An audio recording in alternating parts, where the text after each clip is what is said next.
چھپے خزانے مل جاتے ہیں، اور اس تسبیح سے انشاءاللہ دونوں جہان میں عزت و کامرانی آپ کا مقدر بن جائے گی، کامیابی آپ کے قدم چومے گی انشاءاللہ۔ جب کبھی اپنی زندگی کو سمجھنے کی کوشش کرتا ہے تو اسے اس حوالے سے مختلف قسم کے آراء سننے کو ملتے ہیں۔ اللہ تعالیٰ نے قرآن مجید میں اس حوالے سے بہت ہی واضح اور خوبصورت باتیں ارشاد فرمائی ہیں۔ اللہ تعالیٰ سورۃ المومنون میں ارشاد فرماتے ہیں، تو کیا تم نے سوچ لیا کہ بے شک ہم نے پیدا کیا تمہیں بے مقصد ہی، اور بے شک ہماری طرف تم نہیں لوٹائے جاؤ گے؟ بس بہت بلند ہے اللہ جو حقیقی بادشاہ ہے، نہیں ہے کوئی معبود مگر وہ حقیقی رب ہے، عزت والے عرش کا، اور جو پکارے اللہ پاک کے ساتھ کسی دوسرے معبود کو، نہیں کوئی اس کے پاس اس کی، تو بے شک اس کا حصہ اس کے رب کے پاس ہے، بلا شبہ یہ حقیقت کافر لوگ کبھی فلاح نہیں پائیں گے۔ سورۃ الذاریات میں اللہ تعالیٰ نے انسان اور جنوں کی تخلیق کے مقصد کو نہایت اہم انداز میں واضح فرما دیا۔ اللہ تعالیٰ کا ارشاد فرماتے ہیں، اور میں نے ہی پیدا کیا جنوں اور انسانوں کو مگر اس لیے کہ وہ میری عبادت کرے۔ تاہم آیات پر غور و فکر اور تدبر کرنے کے بعد یہ بات سمجھ میں آتی ہے کہ تخلیق انسانیت کا در حقیقت اللہ تعالیٰ کی معرفت حاصل کرنا، اس کی بندگی عبادت کو بجا لانا ہے۔ ان عبادات اور جو جلانے کے مختلف طریقے کتاب اور سنت میں مذکور ہیں، جن میں انتہائی خوبصورت اور آسان طریقے اللہ تبارک و تعالیٰ کا مسلسل ذکر ہے۔ ذکر الہی انوار کی کنجی ہے، بصیرت کا آغاز ہے، اور جمال فطرت کا قرار ہے، حصول علم کا جال ہے۔ یہ تماشا غائے ہستی کے جلوہ آرائی اور حسن افرینیوں کا قرار ہے۔ ذات کے ذکر میں، زاہد کی فکر میں خالق کائنات کی جھلک نظر آتی ہے۔ ذکر الہی دراصل خالق حقیقی سے رابطے کی شکل ہے۔ محترم ناظرین، آج ہم گناہوں کے سمندر میں غرق ہیں، قدم قدم پر رب کریم کی نافرمانیاں کر رہے ہیں، ہماری صبح شام ہماری راتیں مصیبتوں سے آلودہ ہیں، نفس و شیطان کے چنگل میں پھنس کر ہم اپنے رحیم اور مہربان پروردگار کی بغاوت کے مرتکب ہو رہے ہیں۔ دنیا کی محنت نے ہمیں آخرت سے غافل کر رکھا ہے، اس فانی عارضی اور ختم ہو جانے والی زندگی کو نظر بنایا ہوا ہے۔ خوف خدا، فکر اور آخرت و بارگاہ الہی میں حاضری کا احساس معدوم ہوتا جا رہا ہے۔ نتیجہ سامنے ہے، گناہوں پر شرمساری ہونا، اپنی لغزش کا اقرار کرنا، اپنے جرم کا اعتراف کرنا وہ مبارک و بابرکت عمل ہے جس کا توڑ شیطان کے پاس نہیں۔ امام اوزاعی رحمۃ اللہ علیہ فرماتے ہیں، ابلیس نے اپنے چیلوں سے کہا، تم انسانوں کو کس طرح گمراہ کرتے ہو؟ وہ کہنے لگے، ہم ہر طریقے، ہر کوشش سے انہیں گمراہ کرتے ہیں۔ ابلیس نے جواب میں کہا، استغفار کے بارے میں بھی کیا تم نے انہیں گمراہ کیا ہے؟ یہ سن کر ابلیس کے چیلوں نے کہا، استغفار تو وہ عمل ہے جو توحید باری تعالیٰ کے ساتھ جڑا ہوا ہے، اس پر ہمارا زور کیسے چل سکتا ہے؟ ابلیس نے کہا، میں انسانوں کے درمیان ایسی چیز پھیلاؤں گا جس پر انہیں استغفار کرنے کی نوبت نہیں آئے گی۔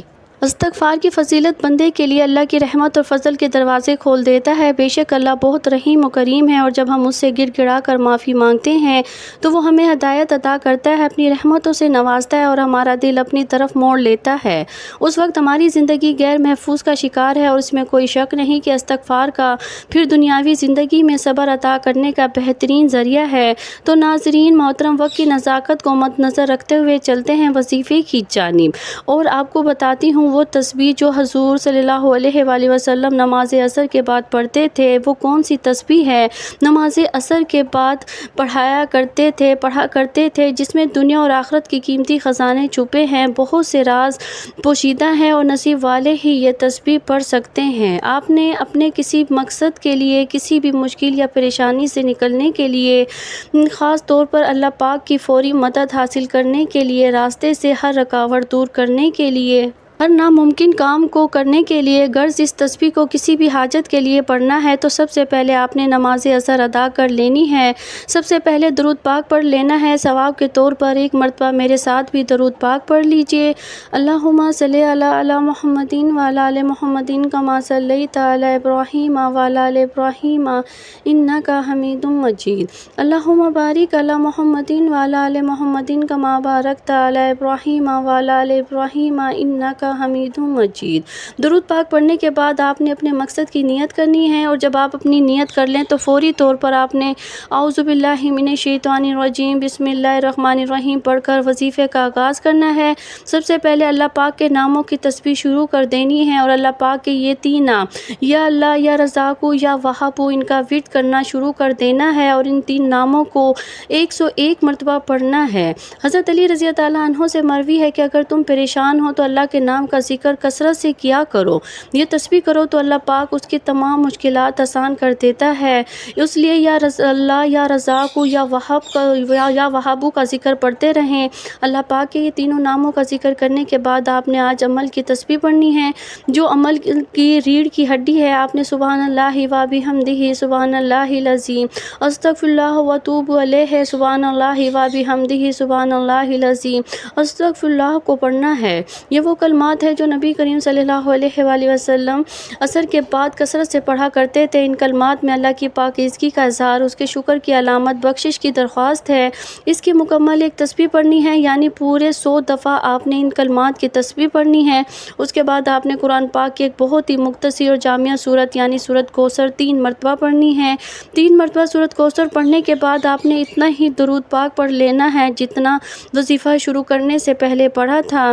یہ عمل بہت ہی کمال کا عمل ہے، بہت ہی مجرب وظیفہ ہے۔ آپ نے اس کو نماز عصر کے بعد لازمی پڑھنا ہے۔ اس تسبیح کو پڑھنے کا معمول بنا لے۔ اس تسبیح میں دنیا اور آخرت کے راز پوشیدہ ہیں، فیصلے آپ کے حق میں ہوں گے، جیسا آپ چاہیں گے ویسا ہی ہوگا۔ اللہ تعالیٰ آپ کی خواہشات پر ان کا حکم فرما دے گا اور آپ کی ہر جائز مراد کو پورا فرما دے گا۔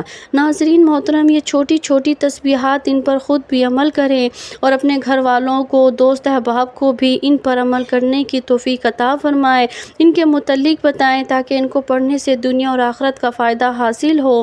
جو فائدہ آپ کو ہوں گے انشاءاللہ خود بھی اپنی نظروں سے دیکھیں گے، اور دنیا بھی دیکھ کر حیران رہ جائے گی، اور اللہ تعالیٰ آپ کو آخرت میں اتنا اجر دیں گے جو بیان کرنے سے باہر ہے۔ اللہ تعالیٰ ہم سب کو استغفار کرنے کی توفیق عطا فرمائے، اور ہمیں ان لوگوں میں شامل کرے جن پر ان کا خاص کرم ہے۔